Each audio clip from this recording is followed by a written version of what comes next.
اور یہاں پہ میں اسلامی بہنوں کے لیے ایک مسئلہ بتا دوں. وہ اکثر پوچھ رہے ہوتے ہیں کہ جی اذان کا انتظار کرنا ضروری ہے. نہیں, جیسے ہی آپ کے ٹائم ٹیبل کے مطابق ٹائم داخل ہو جائے نماز کا, اذان جماعت قائم کرنے کے لیے ہے, اقامت جماعت قائم کرنے کے لیے, نماز چونکہ بچوں اور عورتوں پہ جماعت واجب نہیں ہے, جیسے ہی داخل ہوا ہے, جس طرح آج جہنم میں وقت آلموسٹ 12:13 پہ داخل ہوا ہے زہر کا, تو اذانیں تو یہاں پہ 12:45 شروع ہوتی ہے, کیونکہ 1 بجے نماز ہوتی ہے, 1:30 بجے, 1:30 والے 1:15 دیتے ہیں, تو آپ 12:15 نماز پڑھ سکتے ہیں. ٹائم داخل ہونا ضروری ہے. تو یہ ایک شرعی مسئلہ میں نے بتا دیا.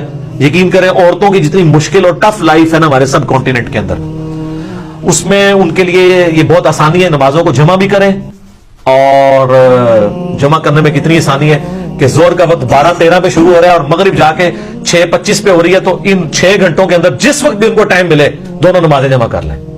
اور مغرب 6:25 پہ اگر مغرب شروع ہو رہی ہے, اور فجر کا وقت جو ہے وہ صبح آلموسٹ کتنے بجے داخل ہو رہا ہے جی, 4 بجے کے قریب داخل ہو رہا ہے, 4 سے تھوڑی دیر بعد ہی داخل ہو رہا ہے, 4:35 کے, تو اس وقت تک آپ کسی بھی وقت رات کو نمازوں کو جمع کر سکتے ہیں. میرا یوٹیوب ایک کلپ بھی ہے کہ عشاء کی نماز کو آپ کیا مؤخر کر کے پڑھ سکتے ہیں.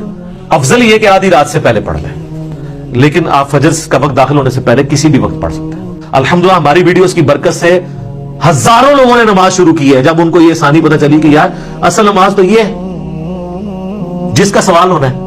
پھر دوسری سہولت ہم نے دے دی نماز جمع کرنے والی کہ بھئی مسلم شریف میں اوپر تلے 10 احادیث ہے 1629 سے آنورڈ کہ اللہ کے نبی علیہ السلام نے بغیر خوف کے, بغیر بارش کے, اور مدینہ شریف میں بغیر سفر کے ظہر اثر کی نماز جمع کی, اور مغرب اور عشاء کی. تابعین نے پوچھا کیوں کیا, تو ابن عباس نے کہا تاکہ امت کے لیے آسانی ہو جائے اور کوئی تنگی باقی نہ رہے. صحیح بخاری میں موجود ہے, قاسم بن محمد بن ابی بکر کہتے ہیں کہ میں نے صحابہ کرام کو 3 رکعت وتر پہ پایا, البتہ ایک پڑھنے میں حرج نہیں ہے, جواز کی حد تک درست ہے, پسندیدہ نہیں ہے. ویسے تو نہ بھی پڑھے کوئی مسئلہ نہیں ہے, فرض نماز ہے, اور اگر کوئی بالکل سست ہے تو ایک ہی پڑھ لے. الموطا امام مالک میں فاتح ایران سعد ابن ابی وقاص کے بارے میں امام مالک نے نقل کیا ہے کہ وہ پوری زندگی عشاء کی 5 رکعتیں پڑھتے تھے, 4 فرض اور 1 وتر, پوری زندگی. تو ان کے اوپر تو کوئی فتویٰ نہیں لگا کہ سنت موقدہ چھوڑ دی ہے.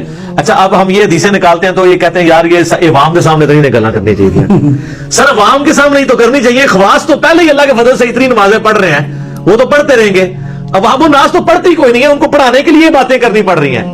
یا تو کہ میرے کہنے سے لوگوں نے تہجد اشراق چاہ چھوڑ دی ہو, یا میں نے خود چھوڑ دی ہوئی ہو, پھر تو آپ کو بلیم کریں. اور اگر کوئی چھوڑ بھی دیتا ہے تو اس کے اوپر کوئی اس طرح کی گرفت تو نہیں ہے. لیکن جو نہیں پڑھ رہے, مجھے کئی لوگوں نے یعنی خود رابطہ کر کے کہا کہ جی ہمارے گھر والے نماز نہیں پڑھتے تھے, جب سے پتہ چلا تو یہ نماز شروع کر دی ہے کہ یار فرض رکھتے ہی پڑھنی ہے. پھر آستہ آستہ کئی لوگوں نے کہا, آستہ آستہ پھر خود سنت کا بھی شوق پیدا ہوا. انہوں نے جو ظلم کر کے اتنی لمبی لمبی رکھتے لوگوں کو بتائی ہیں, اور اس کی وجہ سے لوگ متنفر ہی ہوئے ہیں.